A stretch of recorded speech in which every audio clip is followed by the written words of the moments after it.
नफरत फैलाने के जो आज सत्ता में बैठे लोग हैं, जो कांग्रेस प्रदेश सरकार में हैं, उनकी सरकार ही नफरत फैलाने पर है और वो नहीं चाहते कि समाज में समरसता हो और समाज के सभी वर्ग एकजुट होकर के रहें। और एकजुट होकर बनने के लिए बड़ी कुर्बानी देनी पड़ेगी। कांग्रेस को भी कुर्बानी देनी पड़ेगी, सपा बसपा को भी देनी पड़ेगी और जो भी क्षेत्रीय दल हैं उनको अपनी कुर्बानी देनी पड़ेगी और देश हित में सबको एक साथ आना पड़ेगा।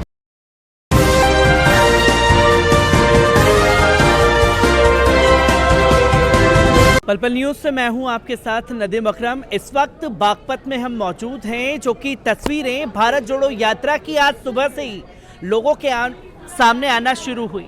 पर भारत जोड़ो यात्रा जैसे ही उत्तर प्रदेश में पहुंची है, कहीं ना कहीं एक खलबली दिखी है और वो खलबली के दौर पर यह बताया जा रहा है कि भारत जोड़ो यात्रा का कोई फर्क पड़ने वाला नहीं है। पर राहुल गांधी जी ने कई नेताओं को भारत जोड़ो यात्रा में आमंत्रित करने के लिए कहा और आज पीस पार्टी से डॉक्टर अयूब साहब हमारे साथ मौजूद हैं। भारत जोड़ो यात्रा जो है उत्तर प्रदेश में पहुंची है, कैसे देख रहे हैं? क्या असल में भारत टूटा हुआ है जिसे जोड़ने की ज़रूरत है?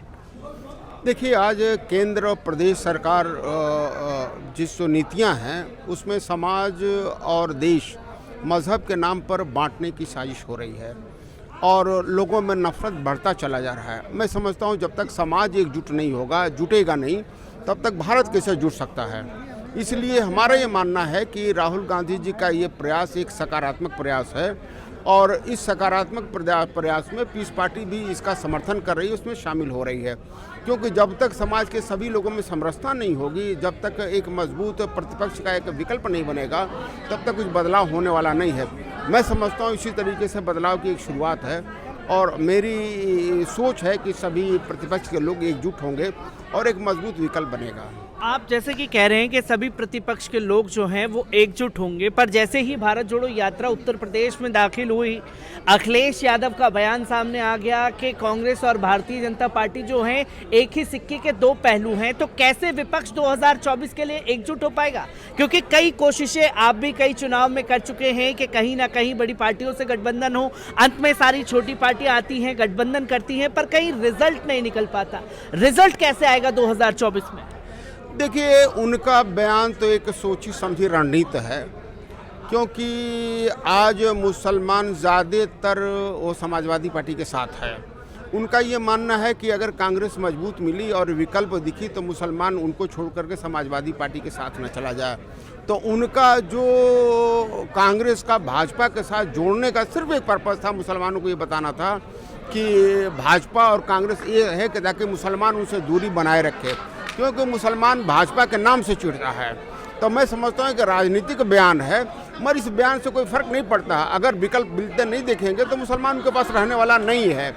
इसलिए मेरा ये मानना है कि ये राजनीति करने के बजाय, भाजपा को हराने के नाम पर मुसलमानों का वोट लेने के बजाय और भाजपा को सही माने में मजबूत विकल्प देने के बजाय इस तरह का जो है बयान वो सकारात्मक नहीं है।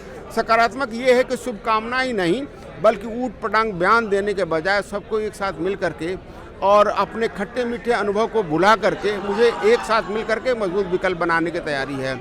क्योंकि देश में, पूरे देश में कांग्रेस पार्टी है, इसलिए कांग्रेस के साथ विकल्प जब तक नहीं बनेगा तब तक कोई मजबूत विकल्प नहीं बन सकता। ये हमारा मानना है और ये पीस पार्टी का सोच है। जैसे कि आपने ही कहा कि मुसलमान कांग्रेस से सटे ना, इसलिए अखिलेश यादव ने ये बयान दिया।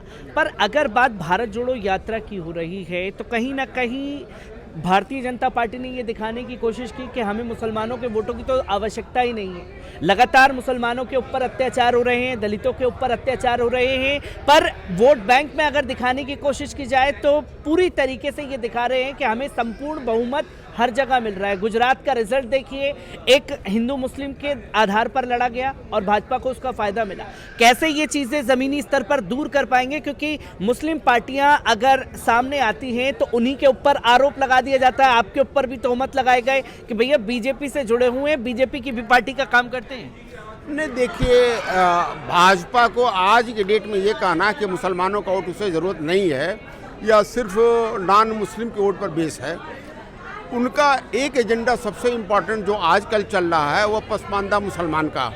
मैं समझता हूँ कि वो मुसलमानों को भी जोड़ना चाहते हैं और मुसलमानों को जोड़ने के लिए वो हर तरीके के हथकंडे भी अपना रहे हैं, मगर साथ में मुसलमानों को डराने और उनके साथ अत्याचार करने का भी काम कर रहे हैं। मैं समझता हूं कि इन सभी चीज़ों का विकल्प मुसलमानों को बैठ करके सोचना पड़ेगा। समाज के कमज़ोर तबके जो लोग हैं, जो पिछड़े दलित हैं, उन्हें भी बैठ करके सोचना पड़ेगा कि क्योंकि सिर्फ भाजपा मुसलमानों की ही दुश्मनी नहीं कर रही है, बल्कि पिछड़े और दलितों के लिए भी उसी तरीके का अत्याचार कर रही है। इसलिए सभी समाज, जो उपेक्षित समाज है, सबको एक साथ मिल करके और एकजुट होकर के सारी प्रतिपक्ष को एकजुट होकर के एक मजबूत विकल्प बनाना पड़ेगा। एक मजबूत विकल्प बनाना पड़ेगा। मैं एक आखिरी सवाल आपसे लेना चाहूँगा, क्योंकि हल्द्वानी की जो तस्वीरें लोगों के सामने आई, हल्द्वानी के मुसलमानों के घरों को उजाड़ा जाएगा, उस पर तमाम राजनीतिक पार्टियां खामोश हैं। कांग्रेस लगातार बयान कर रही है। अब तो सूरत हाल ये हो चुकी है कि जब जब पार्टी प्रदर्शन करती है तो तमाम राजनीतिक पार्टियों का हल्द्वानी का दौरा शुरू हो चुका है। कैसे देखते हैं इन चीज़ों को, जो एक नफरत फैलाने की कोशिश की गई और उसे मोहब्बत में कैसे बांटा जाएगा फिर? देखिए, नफरत फैलाने के जो आज सत्ता में बैठे लोग हैं, जो कांग्रेस प्रदेश सरकार में हैं, उनकी सरकार ही नफरत फैलाने पर है और वो नहीं चाहते कि समाज में समरसता हो और समाज के सभी वर्ग एकजुट होकर के रहें। और एकजुट होकर बनने के लिए बड़ी कुर्बानी देनी पड़ेगी। कांग्रेस को भी कुर्बानी देनी पड़ेगी, सपा बसपा को भी देनी पड़ेगी, और जो भी क्षेत्रीय दल हैं उनको अपनी कुर्बानी देनी पड़ेगी और देश हित में सबको एक साथ आना पड़ेगा।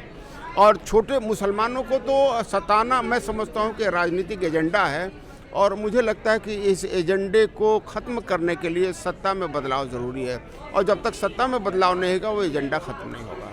जब तक सत्ता में बदलाव नहीं होगा तब तक एजेंडा भारतीय जनता पार्टी का खत्म नहीं होगा। डॉक्टर अयूब साहब हमारे साथ मौजूद थे, जो भारत जोड़ो यात्रा में राहुल गांधी के साथ कंधे से कंधा मिला करके चलने वाले हैं।